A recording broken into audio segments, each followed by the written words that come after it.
Namaskar. So, the significance of physical education and what are its components. So first let me define or first let me quote the meaning of yoga. And why I am defining the meaning of yoga, I will be explaining. Sri Aurobindo says, in the right view both of life and of yoga, in the right view both of life and of yoga, all life is either consciously or subconsciously a yoga. All life is yoga. Samagra jivan hi yoga hai. All life is either consciously or unconsciously. Satan ho ya tabasatan ho. Next he defines yoga as a methodized effort.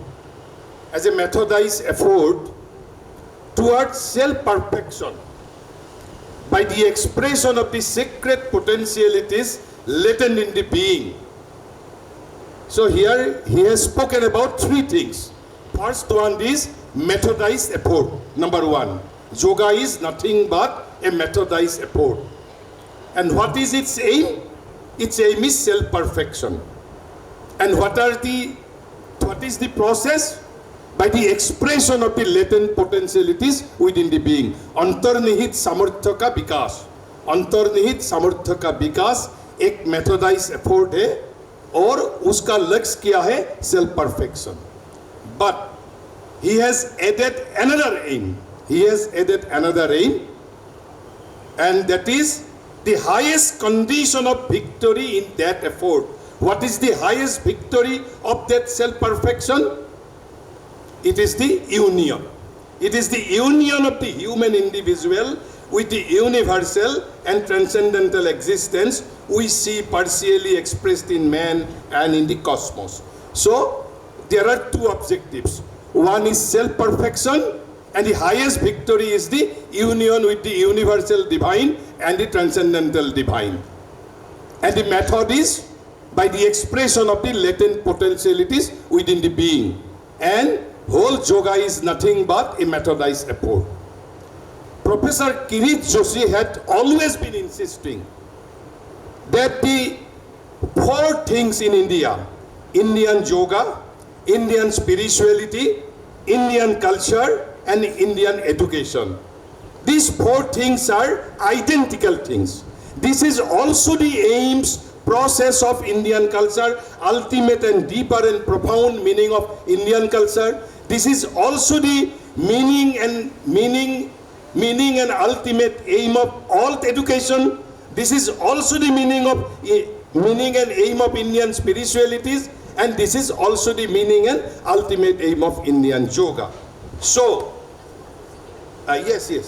So, first thing is, what is the aim of physical education? So, aim of physical education is the perfection of the body. Perfection of the body. Why perfection of body is the aim of physical education? As said by Sri Aurobindo, because we are aiming at integral perfection. And integral perfection means the perfection of the whole being. And without the perfection of the body, whole integral perfection of the whole being will never take place. Sri Aurobindo says, our aim is total transformation. Without the perfection of the body, total perfection will never take place. Our aim is establishment of life divine upon earth, and without the perfection of body, life divine, establishment of life divine upon earth will never take place. Why? Because as Professor Sampanananda Mishra sir has already spoken, because Sariram Adyam Khaludharma Sadhanam, because body is the means and fulfillment of dharma. But one may say,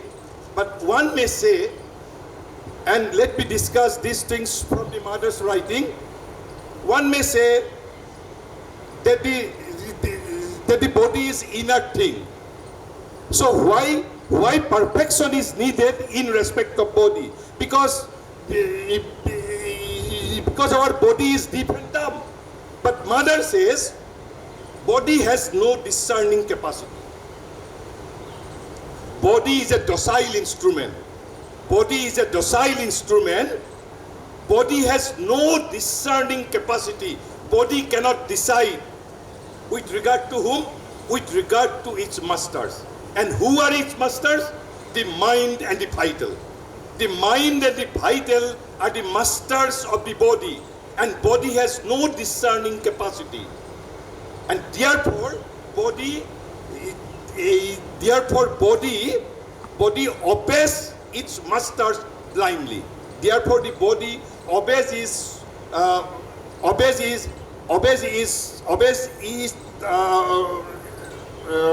masters blindly, and the natural balance of the body is disturbed.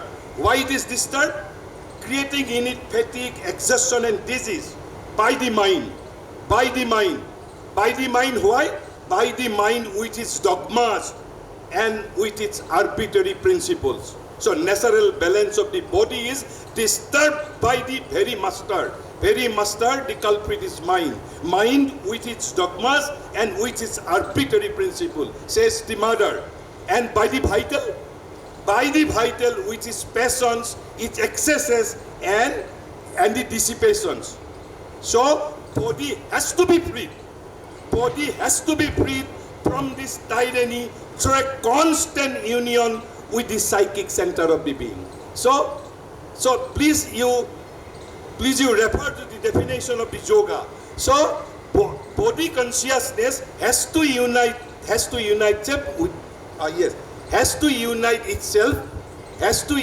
itself with the psychic being, and body has to be freed from the tyranny of its masters, that is to say, the mind and the vital. This is the meaning of perfection of the body, and this is the meaning of the union of the physical consciousness with the psychic being. When the body consciousness will be united with the psychic consciousness, then the body will be perfected. And the meaning of perfection of the body is body will be freed. Physical consciousness will be freed from the tyranny of its masters. And the masters are vital and the mind. Mind with its dogmas, arbitrary principles, vital with its passions, its excesses, and its dissipations. Now, what are the components